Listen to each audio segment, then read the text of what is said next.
اللہ تبارک و تعالی نے قرآن مجید میں نبی رحمت علیہ الصلاۃ والسلام سے فرمایا ہے کہ اے محبوب علیہ السلام، بے شک ہم نے آپ کو خیر کثیر عطا فرمائی ہے۔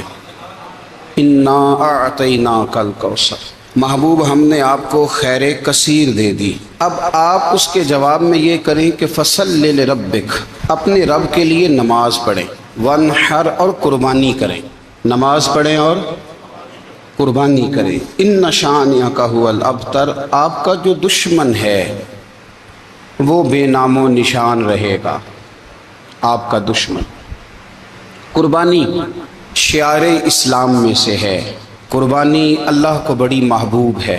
نبی رحمت علیہ السلام نے فرمایا 10 ذی الحج کو جو عمل اللہ کو سب سے زیادہ پسند ہے، ظاہر ہے 10 ذی الحج کو لوگ نماز بھی پڑھتے ہیں عید کی، اور فجر کی نماز بھی پڑھتے ہیں، ذکر بھی کرتے ہیں، عبادت بھی کرتے ہیں، بہت سارے کام کرتے ہیں، لیکن حضور علیہ السلام فرماتے ہیں کہ اللہ کو 10 ذی الحج کو جو کام سب سے زیادہ پسند ہے وہ خون بہانا ہے، جانور کو ذبح کرنا ہے۔ نبی پاک صلی اللہ علیہ وسلم نے اپنے غلاموں کی دلچسپی پیدا فرمائی ہے، قربانی کے ساتھ شوق اور ذوق کا ذکر فرمایا ہے۔ کچھ کام ایسے ہوتے ہیں جو کسی کی غیر موجودگی میں بھی ہو جاتے ہیں، لیکن نبی پاک صلی اللہ تعالیٰ علیہ وسلم نے حضرت فاطمہ الزہرا رضی اللہ تعالیٰ عنہ سے فرمایا کہ فاطمہ ادھر آؤ، یہاں میرے پاس کھڑی ہو جاؤ۔ یا رسول اللہ کیا ہونے لگا ہے؟ فرمایا میں تمہارے قربانی کے جانور کو ذبح کرنے لگا ہوں۔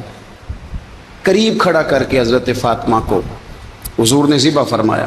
میں اکثر یہ بات آپ احباب سے عرض کرتا رہتا ہوں کہ نبی کریم علیہ السلام کے کاشانہ نور پہ 2 3 مہینے تک کھانا نہیں پکتا تھا، لیکن قربانیاں اللہ کے رسول ہر سال 2 دیا کرتے تھے۔ کھانا 2 مہینے نہیں پکا اور قربانیاں 2، اور 2 قربانیاں دے کے حضور فرماتے ایک میری طرف سے ہے، ایک میری امت کی طرف سے ہے۔ مولا کائنات شیر خدا حضرت علی المرتضیٰ رضی اللہ تعالیٰ عنہ، گھر میں فقر رہتا تھا۔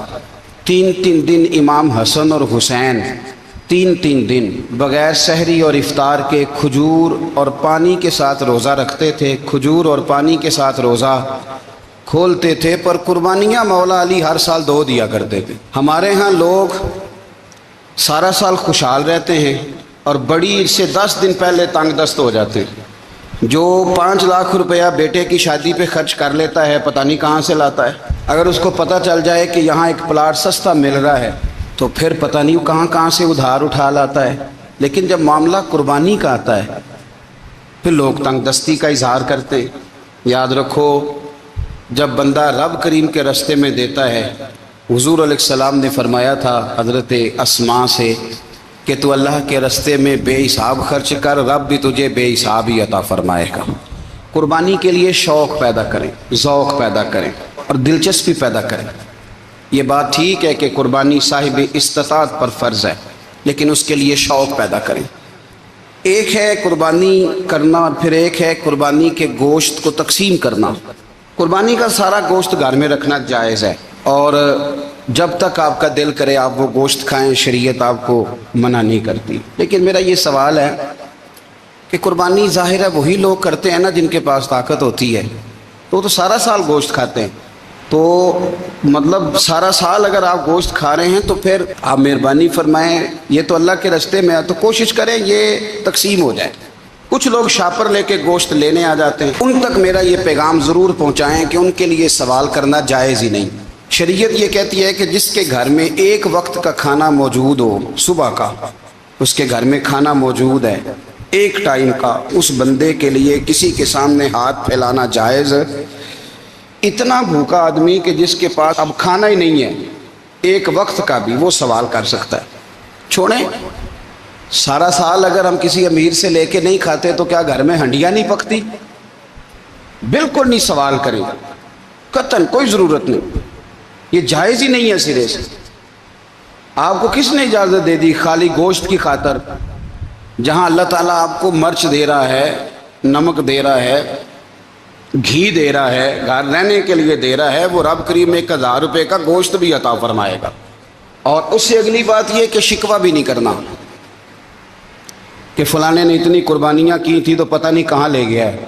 اس نے کی تھی نا, پیسے کس کے تھے, ذبح کس نے کیا, تو آپ ذمہ دار ہیں کہ وہ کدھر لے کے گیا ہے.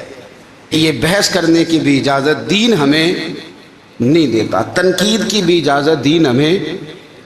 اس بات کو بھی ضرور ذہن میں رکھیں کہ ہم کہتے ہیں میں نے ابا جی کی اس سال کرنی ہے, اور پھر اگلے سال اماں جی کی کرنی ہے, اور پھر اس سے اگلے سال میں نے اپنی کرنی ہے. جس بندے کی جیب میں پیسے ہیں قربانی اس پر واجب ہے, اس کے ابا جی پر واجب نہیں. اگر ابا جی کے پاس الگ پیسے ہیں تو ابا جی پر قربانی واجب ہوگی.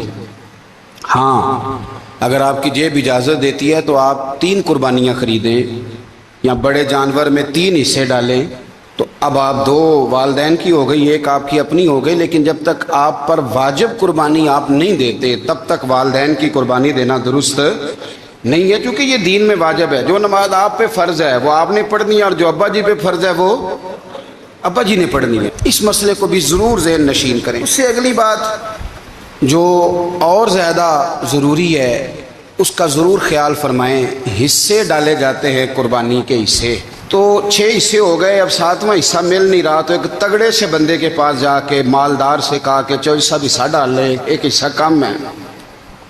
چودھری صاحب کہنے لگے کہ میں نے تو پہلے بھی 4 بکرے لیے ہوئے ہیں, تو چلو اگر تم کہتے ہو تو چلو بڑا گوشت آ جائے گا, ٹکے ہی بنا لیں گے, چلو بڑا گوشت بھی 10 کلو آ جائے گا, تو کباب کے لیے رکھ لیں گے, چلو رکھ لو حصہ.